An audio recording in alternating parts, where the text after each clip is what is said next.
Hello friends and family എന്ന ചിത്രത്തിൻ്റെ 12-ാം ദിവസത്തെ അതായത് ഇന്നലെ ദിവസത്തെ കേരള ബോക്സ് ഓഫീസ് കളക്ഷൻ റിപ്പോർട്ടാണ് ഇന്ന് നോക്കാൻ പോകുന്നത്. വീഡിയോയിൽ മുൻപ് വീഡിയോ ലൈക്ക് ചെയ്യുക, ചാനൽ സബ്സ്ക്രൈബ് ചെയ്യാൻ വേണ്ടി ശ്രമിക്കുക. ദിലീപ്, ധ്യാൻ ശ്രീനിവാസ്, സിദ്ദീഖ് എന്നൊക്കെ പ്രധാന കഥാപാത്രങ്ങളായിട്ട് ചിത്രമായിരുന്നു ഫ്രണ്ട്സ് ആൻഡ് ഫാമിലി.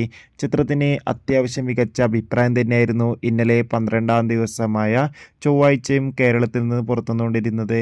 അതുകൊണ്ട് തന്നെ ഏവരുമേറെ ആകാംക്ഷയോടെയാണ് ചിത്രത്തിൻ്റെ കളക്ഷൻ റിപ്പോർട്ടും അറിയാൻ വേണ്ടി കാത്തിരുന്നത്.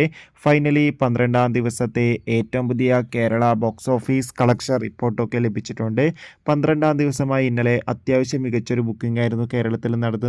അതുകൊണ്ട് തന്നെ ഇന്നലെ മാത്രം ചിത്രത്തിന് ഏകദേശം 80 ലക്ഷത്തിൻ്റെ അടുത്ത് വരെ കളക്ഷൻ നേടിയെടുക്കാൻ വേണ്ടി സാധിക്കുമെന്നാണ് ട്രാക്കിംഗ് റിപ്പോർട്ടുകൾ സൂചിപ്പിക്കുന്നത്. കാത്തിരിക്കാം പ്രിൻസ് ആൻഡ് ഫാമിലി എന്ന ചിത്രത്തിൻ്റെ കൂടുതൽ ബോക്സ് ഓഫീസ് കളക്ഷൻ റിപ്പോർട്ടിനായി. ചിത്രം കണ്ടവരുടെ അഭിപ്രായം തീർച്ചയായും കമൻറ്റ് ബോക്സിൽ രേഖപ്പെടുത്താൻ വേണ്ടി ശ്രമിക്കുക.